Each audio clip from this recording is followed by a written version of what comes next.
Salut, c'est Sab. Il y a précisément 2 ans si je me débrouille bien, le 6 juin 2023, je publiais la première vidéo de cette chaîne YouTube où je déglinguais l'horrible FNAF Security Breach pendant 40 minutes. C'est une vidéo qu'encore aujourd'hui je trouve très cool, même si elle a pas mal de défauts et qu'elle est devenue un peu compliquée à regarder pour moi, forcément. Et puis surtout, elle représente le chemin parcouru depuis parce qu'on n'est pas du tout sur la même qualité de vidéo. Bref, tout ça pour dire que pour célébrer l'anniversaire de cette vidéo et donc de cette chaîne YouTube, j'ai décidé de revenir vers l'univers FNAF et d'essayer de créer mon propre jeu FNAF, parce que critiquer c'est bien, mais faire c'est encore mieux. Disclaimer avant qu'on commence, je ne vais pas vraiment créer un jeu vidéo. Je précise parce que sur cette vidéo où je crée ma propre région Pokémon, qui d'ailleurs vous avez beaucoup plu, j'ai eu un nombre incalculable de commentaires de gens qui me demandaient quand est-ce que va sortir mon jeu Pokémon. Je suis désolé de vous décevoir, mais comment vous dire que je n'ai ni le niveau ni les compétences. Voilà, on est ici sur un exercice créatif et rien de plus. On va imaginer le jeu, faire des concept art, réfléchir aux personnages, à l'histoire, au gameplay, et c'est déjà pas mal. Bref, cette introduction est déjà beaucoup trop longue, donc je vous propose qu'on y aille tout de suite, et je crois que c'est le moment du générique.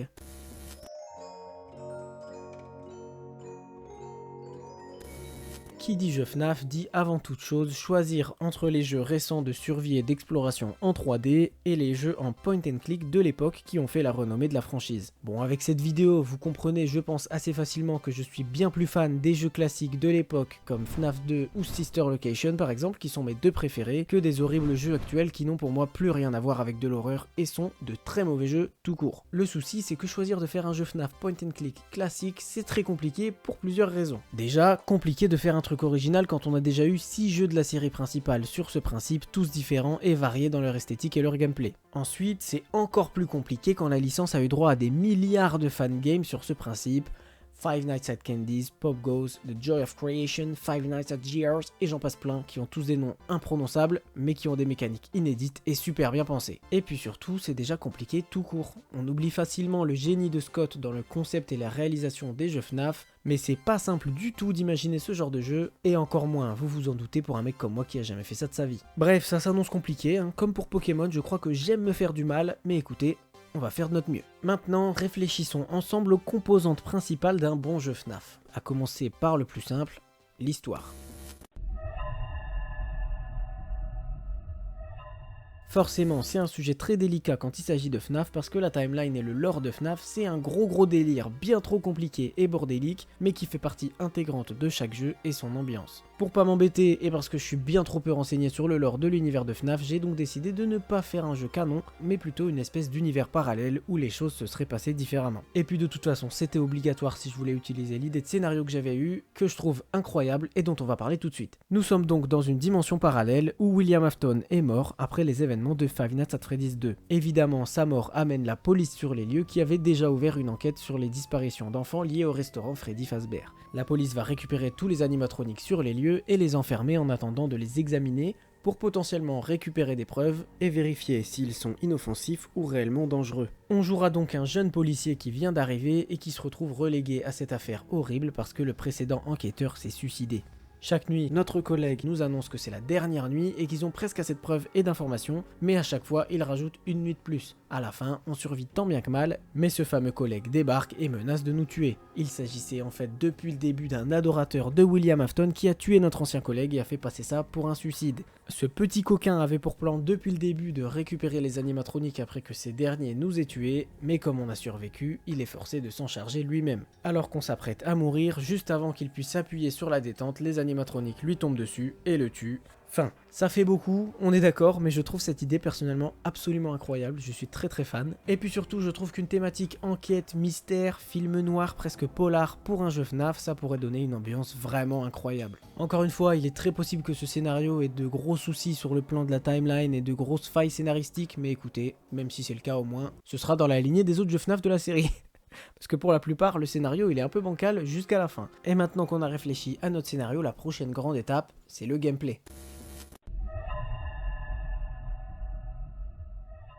Comme dit plus tôt, on est sur une base de gameplay classique point and click. Notre objectif va donc être de réunir des preuves pendant 5 nuits, où les animatroniques seront en liberté dans le bâtiment qui a été équipé de caméras, haut-parleurs et de mannequins d'enfants, le but étant de leurrer les animatroniques sur les mannequins et les prendre en photo en flagrant délit, tout en survivant grâce à la porte présente dans notre bureau. Entre chaque nuit, on devra aussi examiner chaque animatronique pour récupérer des preuves et des indices et les réparer pour qu'ils soient en plein état de marche, à la manière du mode de jeu Parts and Service de FNAF Hellpointed ou des séquences de recyclage de FNAF Pizzeria Simulator, le tout en suivant les instructions de notre collègue qui nous dit quoi faire en audio.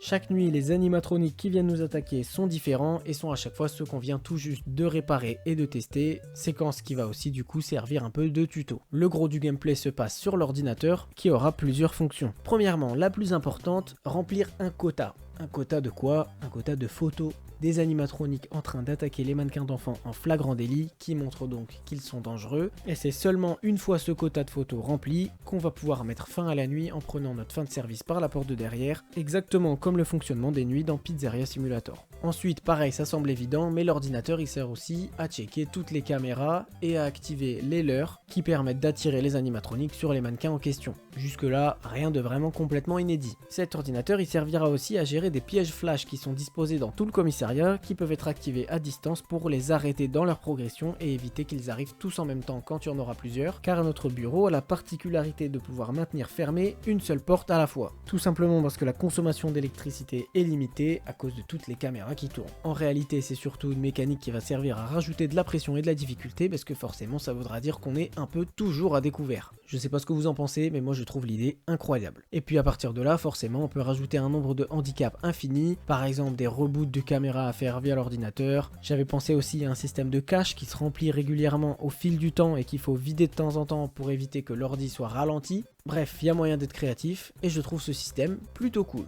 Maintenant qu'on a tout ça, il est temps de se pencher sur le plus compliqué parce que c'est ce qui rend les jeux FNAF les plus mémorables à mon sens, au-delà du gameplay et du scénario, tout simplement la direction artistique et les visuels. Et là, ça devient complexe.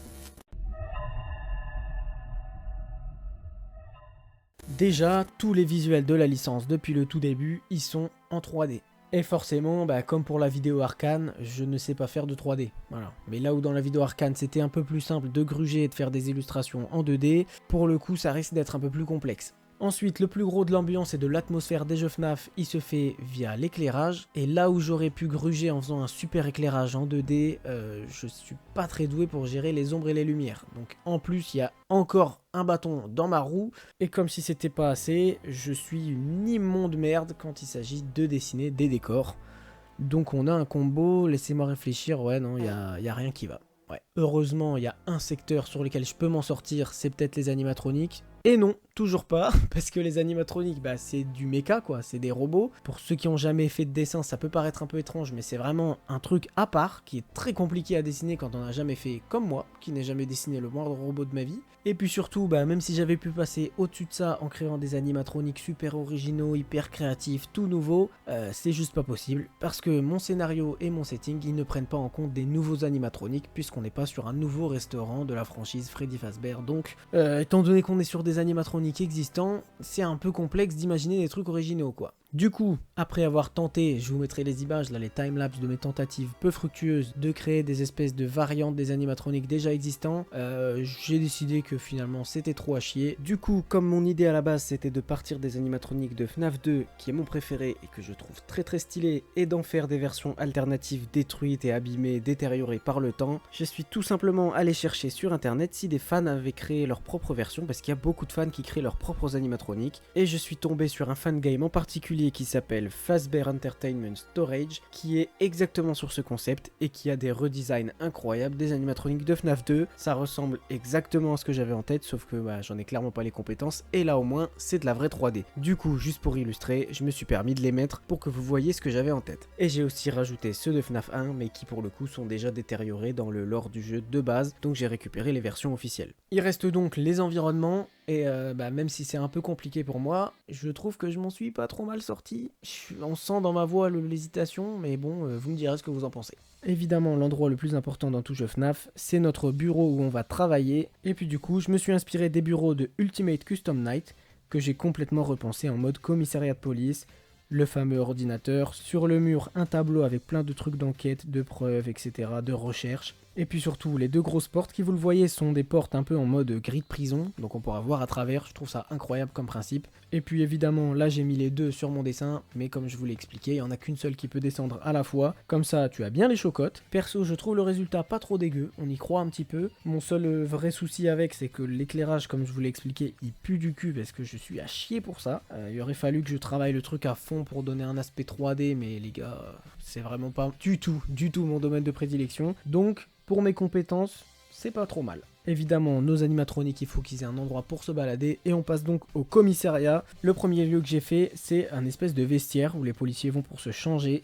Donc évidemment, rien de vraiment extraordinaire. Casier, banc, porte-manteau, un vestiaire tout à fait banal. On passe ensuite à la grosse pièce de travail avec plein d'ordinateurs, des papiers, des stylos, de quoi travailler. Pareil, rien d'extraordinaire, mais je trouve qu'on y croit un peu. Il y a un peu cette ambiance commissariat, donc j'aime bien. On passe ensuite avec un truc un peu plus intéressant, avec l'armurerie. Je sais pas du tout à quel point elle est crédible et réaliste comparée aux armureries de la vraie vie. Je sais même pas si c'est un truc qui existe vraiment dans les commissariats aux États-Unis, mais écoutez, je trouvais ça stylé donc j'ai mis ça.